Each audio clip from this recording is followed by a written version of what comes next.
Welcome back to our healthy home. So today I'm going to show you how to make a clay deodorant. So I'm going to go through the ingredients and tell you all the information about substitutions. So you want to make sure you stick to the end. Welcome back to our health. Start with deodorant. So I've already showed a recipe on how to get what looks like and acts like a standard deodorant. Comes on pretty smooth, rubs in really easily, doesn't leave the white, and I would say it's a lot actually more slick than like a speed stick or those white deodorants. Really good formula. So make sure you check out my other video that I'm going to link so that you can check that version out. So this one's going to be a darker color, and that's because of the ingredient that we're using, the clay. Now you can switch out the clays as well, but I prefer bentonite clay. It's useful for oily skin especially, whereas kaolin clay is more for like sensitive skin and dry skin. So this is beneficial for under the arms where you want to maybe stop the odor, of course, but then also maybe some of the excess oil production. So let's go ahead and get into the ingredients. And so I have them here. So we're going to use a wax, and I choose beeswax. I always do 100% natural yellow, and I have the pellets, but you can also get a bar and just shred it and use as much as you need, or portion it out in blocks as well. The next ingredient is going to be arrowroot powder, and I get questions about what can I use instead of arrowroot powder. So you can use cornstarch instead of this. Then you have some evening primrose oil.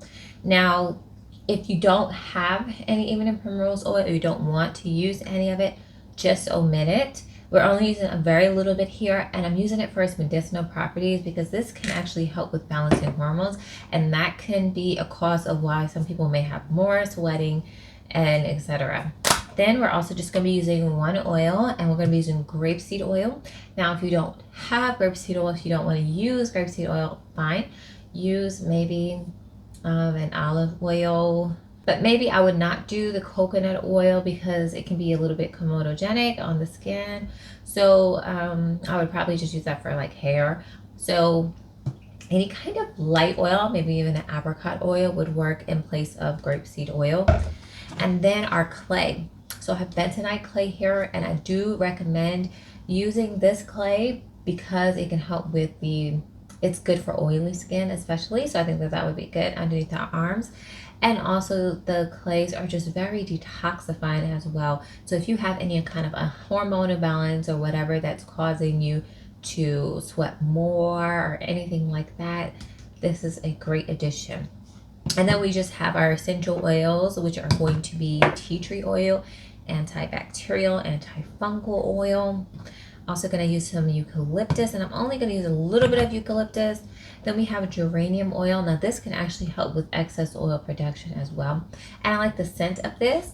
And then I didn't bring it, but I may add maybe like a grapefruit oil or lemon oil just for the actual fragrance, because the eucalyptus and tea tree are a little bit more masculine, I say, on the scent.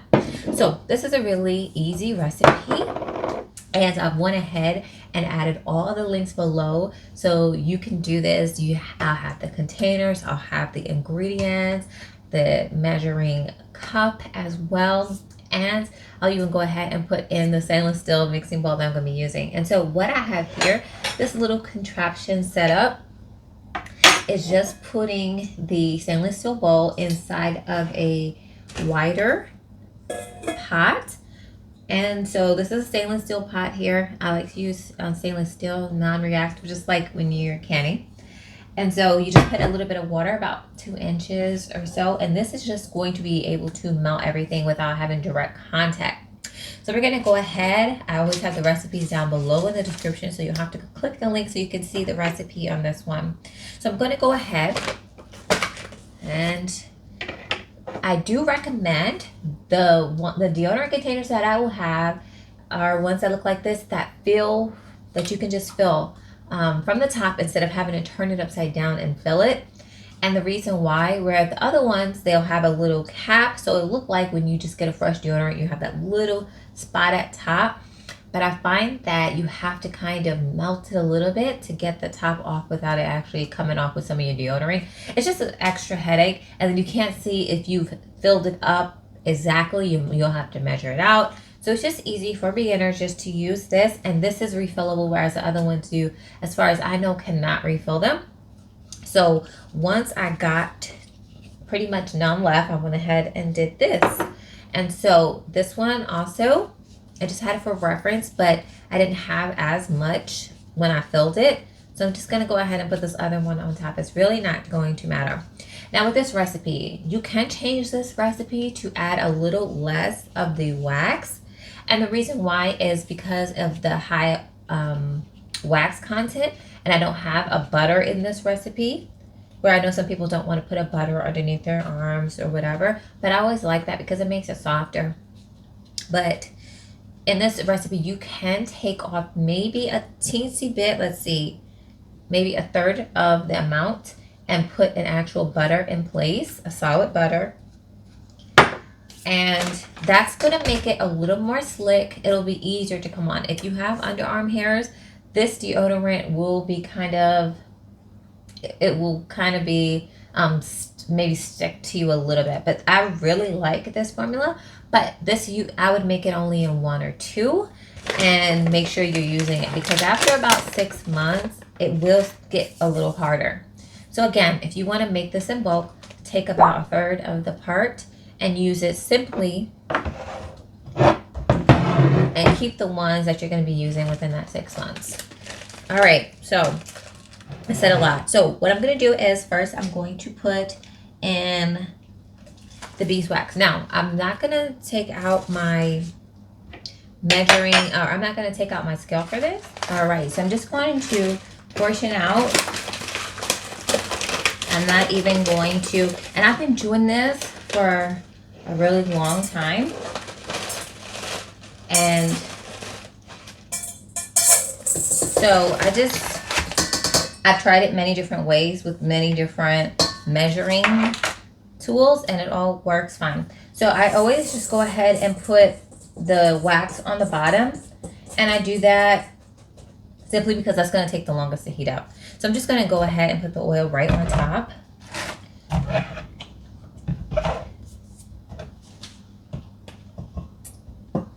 And again, if you don't want to use this oil, you can just use, I just always add a teensy bit more. You'll see that if you have my recipe book, you'll see that I do that often. I'll have a static measurement, and then I'll just add a teensy bit more. Right, and then the last oil that I'm going to be adding in here, it's just going to be about a teaspoon. So just, eyeball it or use a teaspoon. And I just go ahead and cut the capsules open. So we're just going to go ahead and put this on the stove. Now I'm just going to go ahead and get my other dry ingredients, the 2 powders. We're going to mix that in once it's melted, and then we're just going to add in the essential oils right away. And literally, when I'm showing you guys how to do this, it is just so inexpensive.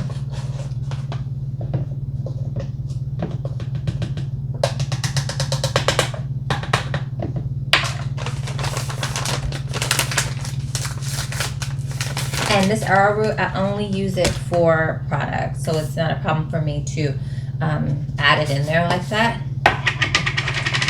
And so this is the bentonite clay. This is a brand that I like. It is Aztec Secret. It's Indian Healing Clay, 100% natural calcium bentonite clay.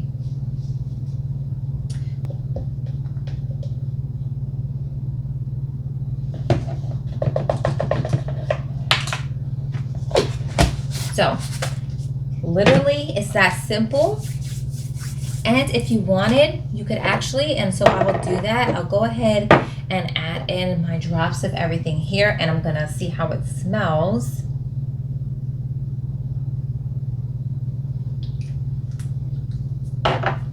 And see if I need to adjust.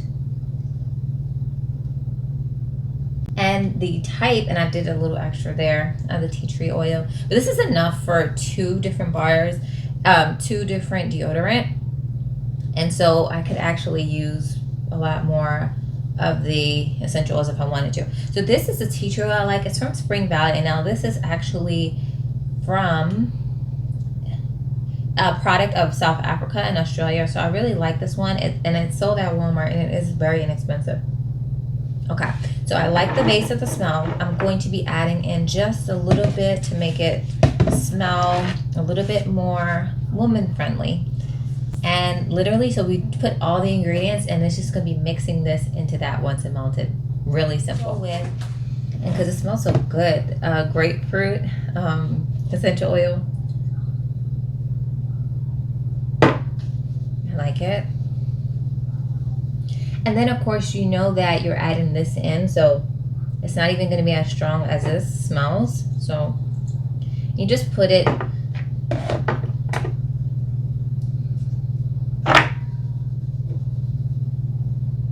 Okay, I like the way this smells. I'll probably add a little bit more of this to the finished recipe.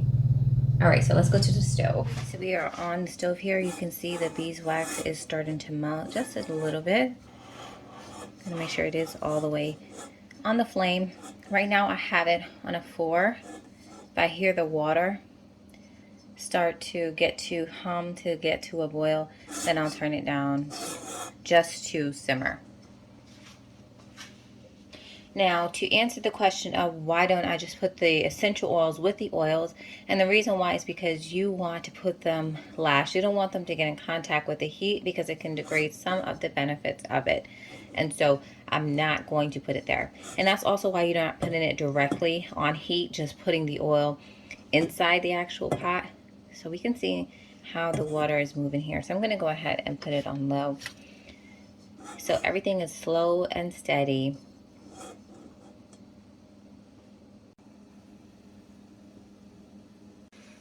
Just going through, making sure I get every bit of oil out of here and mixing it up.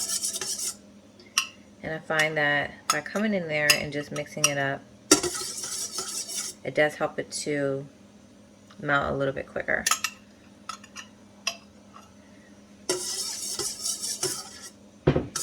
And as you can see, as soon as it gets to a cooler temperature, the wax will want to solidify.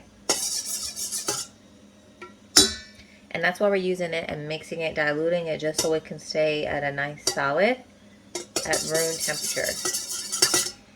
And even beyond until it is actually melted. So you see how fast it's going here?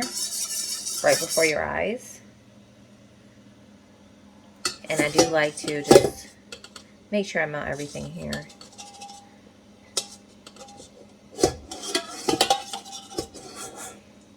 Alright, so I'm going to go ahead and get the powders.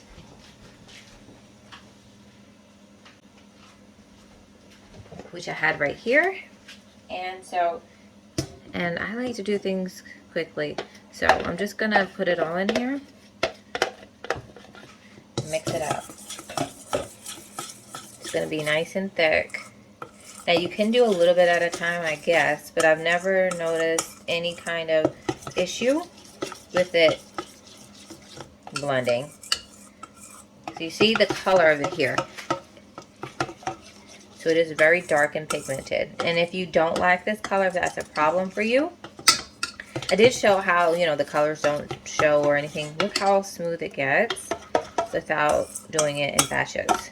So we have it here. So I'm going to go ahead, sniff, add a teensy bit of this, and we're going to go straight now to the container. All right, so I did start cleaning up. I still have a little bit more. So what I'm going to do is I'm going to, and you can do this with gloves. It's not very hot, but you do have the risk of splashing, and you fill it up as much as you can to the top.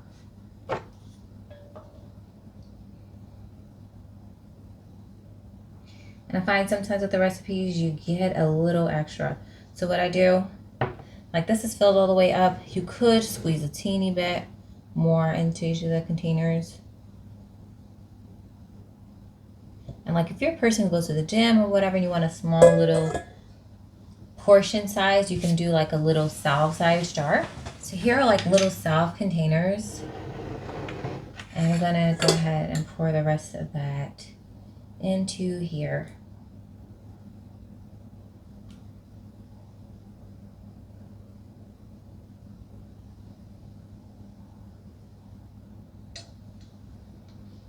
And it is hot. And it's already started solidifying. Look how fast. And that's similar to the texture it's going to have. So I'm going to go ahead and push that in there. And that's it. So you could just actually let it sit, but I like to go ahead and put it in the refrigerator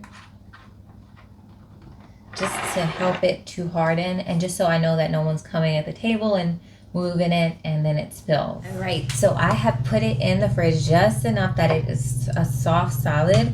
And now here's another thing. I always had like a little bit left. As you saw, I had a teensy bit more than even what this would allow. And so what happens sometimes is when you cool it, it will start to settle and you may get like a hole like this. So what I always did was I just had the little bit, I would keep it on the heat. So like all of this would be melted and I just kind of pour it in and put it back in there so that it would be perfect like this. This one just came out perfect. This one, I guess I just didn't fill it all the way. And I mean, does it really matter? Once you put it on, it will kind of smooth out. But if you are like selling it or giving it away, you want it to look perfect. And so here it is how it looked. And what I always did when I would give it to people, I would go ahead and put it up a little bit. I would take some paper towel and just go along the edge so that it's nice and smooth. And so this is literally how it looks. And so here I am rubbing it on myself. And again, all of it just goes in, and it's almost like kind of like if you were putting a moisturizer on yourself, really. But this is a little bit, because of the oils that I use and no butter, it is lighter, which is really good. So like I said, you want to make sure that you're making this one in small quantities just so that it doesn't dry out, because it doesn't have as much of the ratio is a little bit higher on the wax on this one. But this is how it looks. I mean, it's a perfect deodorant, and you can smell the grapefruit in it. But the tea tree does have an underlying smell in it. So if you didn't want to put that tea tree oil, you could maybe put something else that's going to be antifungal as well and not have that smell. Maybe put in frankincense oil. That would be really nice too. But so this is how it is. Wonderful. You have a whole container. Once you're done, you can just keep redoing this. So why wouldn't you? You never have to buy deodorant again. Really simple. So I hope you guys will check out the links down below. Check out the ebook for more recipes. Check out my website, because I'm going to be updating the blog to have a little bit more recipes and all kind of lifestyle things, and a forum for all of us to share all of our recipes and all the things that are on our mind. So if you made it to the end of the video, thanks so much for watching as always, and I'll see you guys in the next one.